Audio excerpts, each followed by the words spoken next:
Hey, what's up, guys?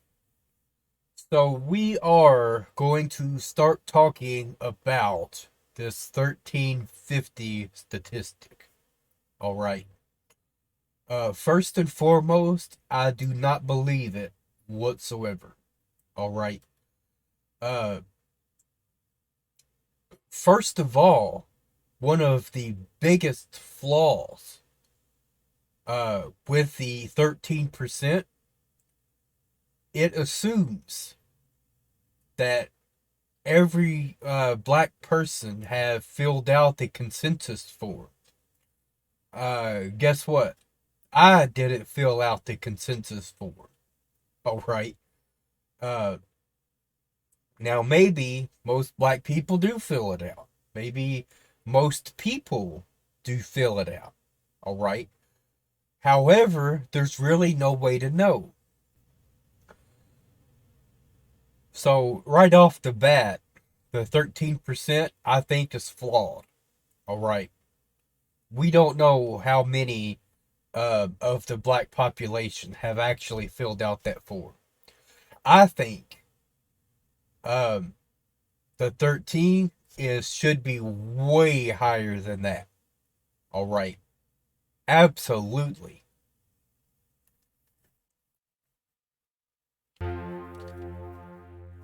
Let's see what Vaush has to say I was about it, just wondering, or I should say, Professor Vaush, as he's claiming to be right here, y'all.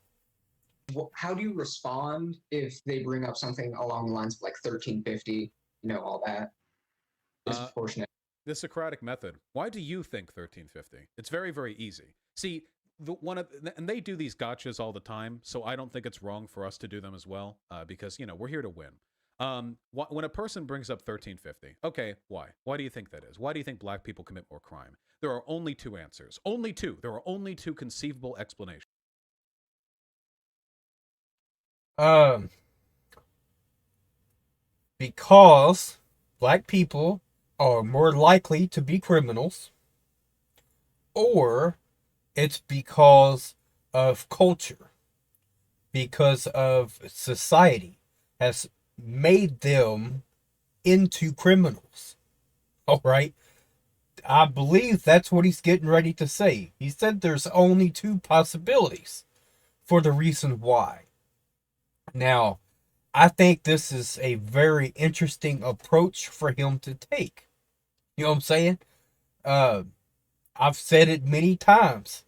If you're going to talk about these statistics, then talk about the reason why you think that's true. All right? Because if you're just going to spout off 1350, black people commit more crimes, then talk about the reason why. Don't just say that and then leave that up in the air. Because then that makes it seem like you're saying black people are more likely to be criminals. And that's not true at all. All right? Um, not all black people live in poverty. Do you realize that? So look at black people who lives in Beverly Hills or anywhere else that doesn't have high crime rates or high poverty rates, and then tell them that they're more likely to be criminals because they're black. And see what kind of response you get from that person. They are not going to be happy about you telling them that. All right? They will tell you to take that rhetoric and shove it right up your ass. You know what I'm saying? And I think most black people should say that when they hear these statistics, but for some reason, they don't realize, I think, what the actual rhetoric is that's coming out when they're saying this stuff. They're like, oh, this is facts. That's so true. Right? But stop for a moment and think about the the outcome from this. People who don't know any better are going to hear that and think, oh, black people commit more crimes. That means if I want to avoid being a victim, I should stay away from black people. You know what I'm saying? I should just part myself from black people and say, I'm going to stick to my own lane, stick to being around white people, not be around black people, and maybe I won't get robbed. Maybe I won't get jumped. I mean, come on. Do you guys not, can we not put that together? All right. This is not good for the black community whatsoever. This is division, and it's causing racism. This is causing a lot of the problems that we've got going on. All right. Very simple stuff. You know, if you don't want people to judge you based on how you look, then stop supporting people who are judging an entire group of people based on how they look. That's where this 1350 comes from. It's a racist statistic that is meant to divide. It is your environment or your genetics. Those are the only two things that it can be. And you have to keep asking them. Basically, exactly what I just said. Environment or genetics. It's either society or it's because of your skin tone. That's it. That's the only two options.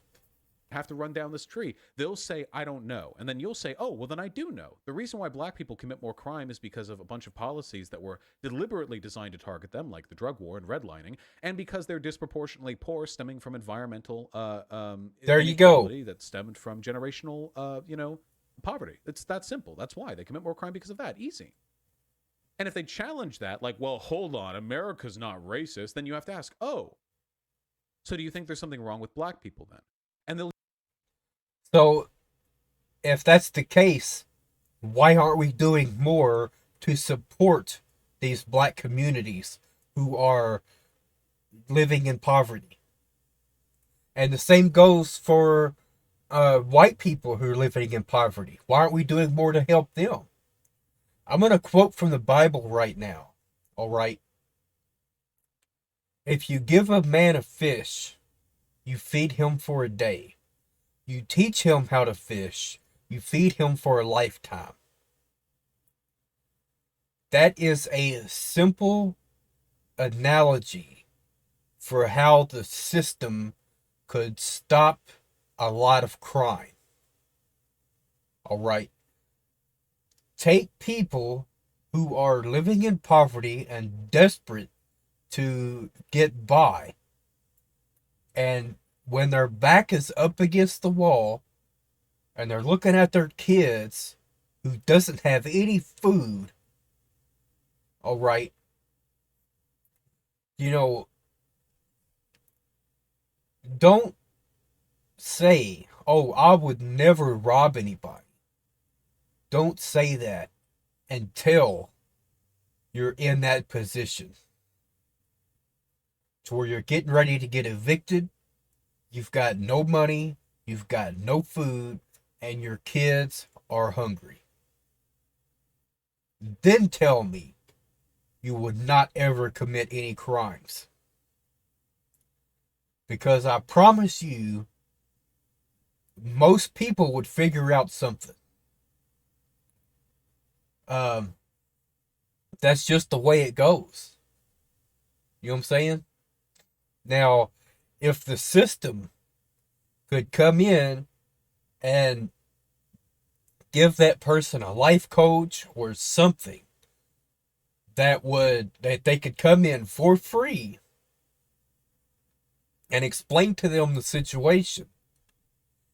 And then, you know, if they could gather up information from that person, what their strengths are, what their weaknesses are, what they're, you know, what they're wanting to do in life. All right. If they could put all that together, and then they could vouch for them, right?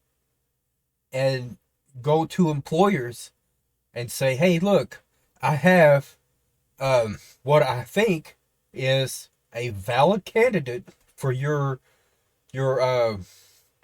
workforce. All right. I would like him to come in and do an interview with you.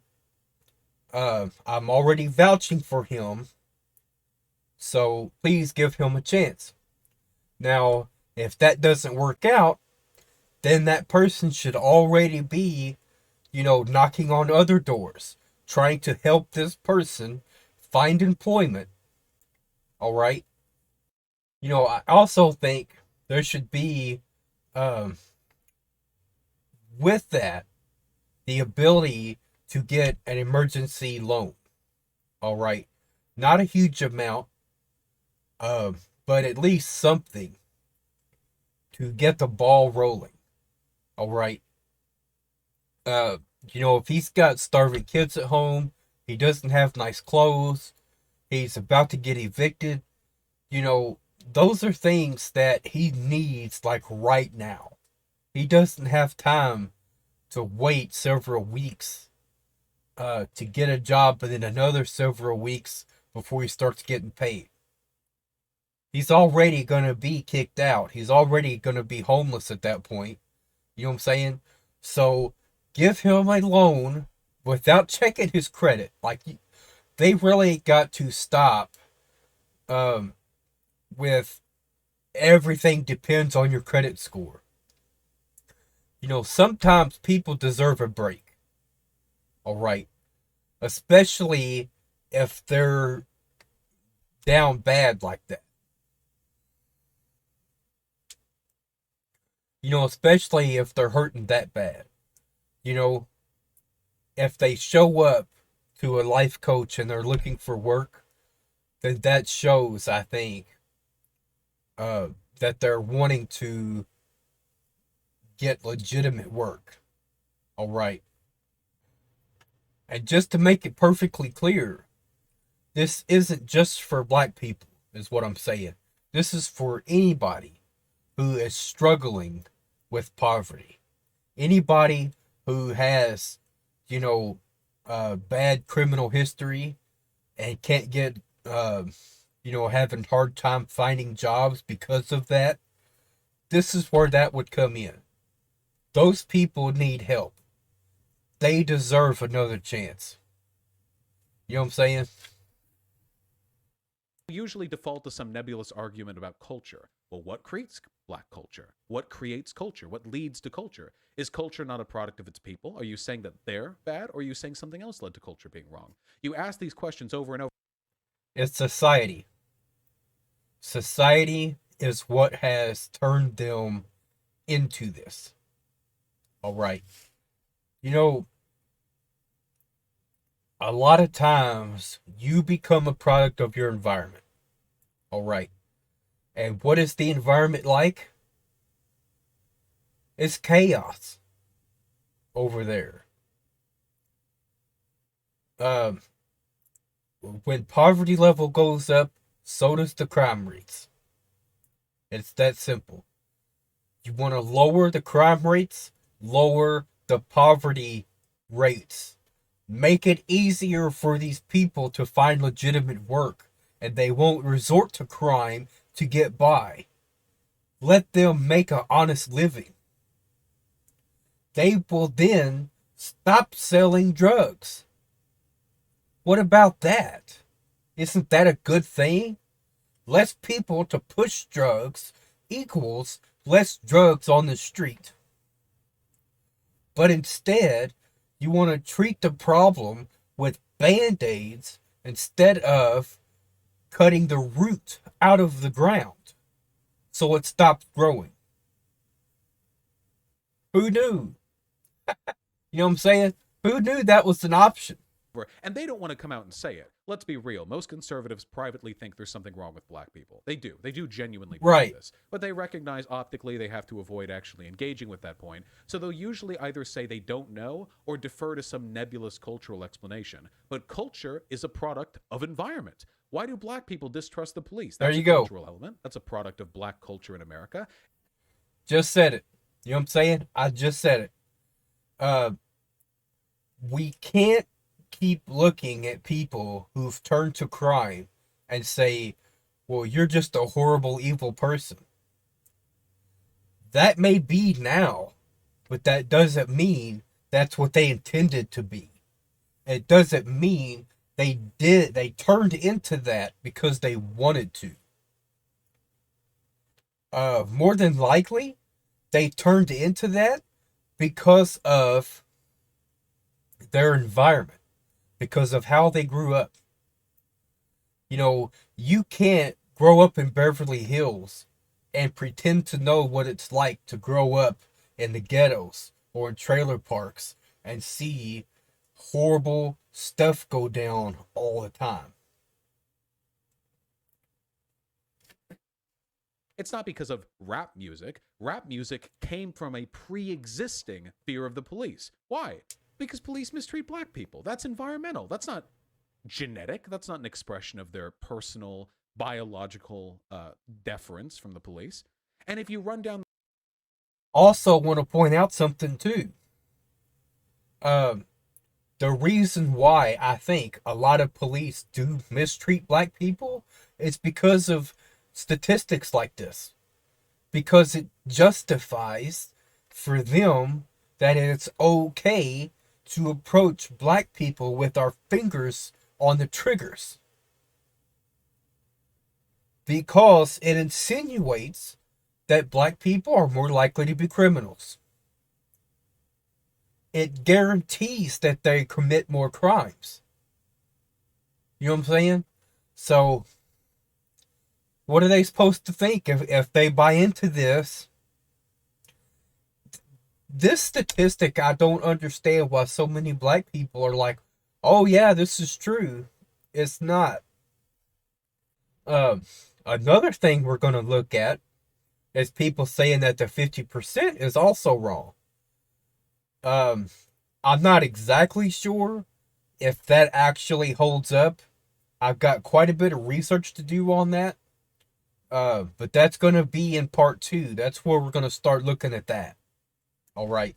This road farther and farther, the only solution to 1350 is to mend the environmental inequality black people experience in this country. The only alternative is them starting to propose white nationalist policy positions, like making this a whites-only country or enforcing cultural homogeneity, and those are points that they will usually not be willing to publicly support. You know what I'm saying? Yeah. But if they do, there are arguments for that too, by the way. You can go forever. I mean, there really is no limit to the route you can take down these trees. For example, if you're talking about the hereditarian arguments, well, are black people genetically inferior? There's a lot of data on that, and there are a lot of people out there who have made careers trying to suggest there's a lot more ambiguity in the academic sphere than there actually is. Turns out there's really not a strong academic claim for supporting a hereditarian explanation, but there is an extremely strong claim supporting the idea that there are things we can do to improve our environment to make the 1350 thing, to make that go away, or at least to alleviate it significantly. And if you think this is an issue, but you don't back a solution, why are you bringing it up other than to dog whistle about black people? Boom. You know what I'm saying? Right there, I think, is ultimately the best argument anyone has ever made about this. If you're going to talk about this statistic or anything similar to it and not have any solutions to go along with it, then what the fuck is the point of you bringing it up? Because without any solutions that you're trying to bring up, right, then what you're doing is dog whistling for white supremacy. That's it. Think about it. White supremacy would want us to stay away from black people because of this statistic. Because black people commit more crime. So if I don't want to be associated with criminals, I should stay away from black people, right? Come on, man. Uh, to me, this is why Black Lives Matter exists. This is why. You know, a lot of people want to say, oh, well, black people aren't treated differently. Bullshit. Look at this statistic and then tell me that black people ain't treated differently. The whole thing is black people commit more crime. And so bear that in mind and then tell me, oh, black people ain't treated differently. How does that work? Because based on that, you're more likely to be a criminal because you're black. Isn't that treating you differently? That's saying I'm more likely to be a law-abiding citizen because I'm white. But you're black, so that means you're probably going to be a criminal. If not now, maybe sometime in the future, you're going to be a criminal. You might try to rob me. Maybe I shouldn't be associating with you, buddy. That's not right. This statistic is not right. If you want to bring it up, then talk about solutions and specify the reason why. If you're going to say it's because of society or because of their environment, then fine. Perfectly okay with that sentiment. But don't leave it up in the air because that insinuates that it's because they're black. Alright. Then that starts to create a scenario to where all black people are more likely to be criminals. And that's not right. That's not fair and it's not right. And that's why Black Lives Matter exists. In my opinion. Alright. Great video from Vaush right here. Alright. Or I should say Professor Vaush. You know what I'm saying? Let's go, Vaush. Alright. I will see y'all in the next video. Till then, I'm out.